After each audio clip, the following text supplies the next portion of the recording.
Westwood Middle School. I've seen this place for years, but I still can't believe it's finally my turn to go to school here. It looks so big, like two model elementary schools put together. Fortunately, I got a chance to visit this school and see what it's really like. Let's go take a look. When we first arrived at Westwood Middle School, this is where we end up. The front of the school is where the main parking lot is, along with the lanes where we can be dropped off or picked up. It's right in front of the main office building. Inside, we can find the principal and assistant principal, the school counselor, the clinic, and the best office staff in Alachua County. To the left of the office building, we can see the multi-purpose room. That's where the 6th graders wait for school in the morning, and some of us will eat our lunch. There are 2 computer labs attached to the multi-purpose room, along with the theater and band rooms. On the other side of the office, we can take the walkway down to the locker rooms and the gym. This place sure has seen a lot of great athletes come through. Directly behind the main office is the 6th grade wing. Not all 6th grade classes are held here, but most of them are. It contains 11 classrooms, including 2 science labs. Speaking of which, there are 4 separate science buildings at the Westwood Middle School, serving the 7th and 8th grade students throughout the day. Deeper into campus, we can walk by the bird sanctuary and the gazebo on the way to the 7th grade wing. There are 12 classrooms here, along with the school resource officer's office. Behind is the 8th grade wing. It's easy to recognize because it's the only 2-story building on campus. To the right of the 8th grade wing, you can see Westwood's portables. The 12 smaller buildings house many different classes, including civics, language arts, reading, e-school, PE, and others. Back here, we can also see Howard Bishop's temporary location. They may be close to Westwood, but they are going to be completely separate during the school day. To the left of the 8th grade wing down the railed ramp, we can also find the cafeteria. Breakfast and lunch are served here, and this is also the location of Westwood's EDP after-school program. On the way back up front from the cafeteria, we can see an ESE classroom as well as locations for AVID, civics, and math. The big building next to that is the Media Center, located right next to Student Services. Next to the Media Center is the bus loop. Arrivals and departures all come through here. That's roughly 20 buses twice a day. Finally, we have the Technology Building, which is home to robotics, art, science, and another computer lab. And that takes us back to the front of the campus.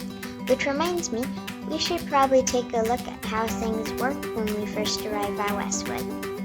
First of all, the school opens up at 8 o'clock in the morning. If we get there before then, you can't get in the grounds.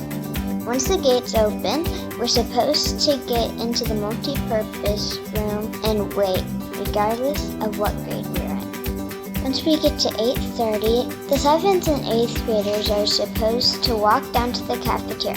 That's where they get their breakfast, and it's also the morning area. 6th graders stay in the multi-purpose room. If you get to school on a bus before 8:30, walk onto campus and take a right to get to the multi-purpose room. If it's after 8:30 and you need to go to the cafeteria, just enter campus and take a left. Of course, the most important thing to remember when you get into school this year is how different things are going to be because of the coronavirus. The virus can be pretty scary, but Westwood is doing a lot to keep us safe. For instance, they encourage social distancing by removing desks from classrooms and opening up with 2 locations for lunchtime. The floor and benches are even marked to show us where to sit while we are eating and where to stand while we are waiting for our food. They also turned 3 main wings into one-way halls, and they even removed the lockers in the 7th and 8th grade wings to give us more room to distance ourselves. When we aren't walking on a one-way hallway, we need to keep bright as much as possible so we don't run into anyone. Hand sanitizer units have been mounted in every classroom, and Westwood teachers and staff will be checking our temperature every day, probably more than once. And of course, campus is cleaned daily with a special disinfectant that kills the coronavirus along with other dangerous bugs. The thing is, as much as Westwood is doing, we still have to do our part too if we want this to be a safe and healthy campus. For instance, we need to wear a mask. In fact, everybody at Westwood here has to wear a mask. It helps to keep us healthy and our friends and teachers as well. If your mask breaks or you lose it, just let a teacher know. They'll be able to help. Oh, and I know it's hard, but you have to try not to touch your face. That can transfer virus from your hands to your eyes and mouth. Speaking of your hands, make sure to wash them regularly with soap and water or hand sanitizer. Also, if you do wake up feeling sick, please stay home. It'll be better for you. It'll be better for everyone on campus. Finally, we should do everything we can to keep Westwood clean. Taking care of our own messes in the cafeteria, in classrooms, and in the restrooms is an important part of making sure that everyone stays healthy, and that's what everybody wants.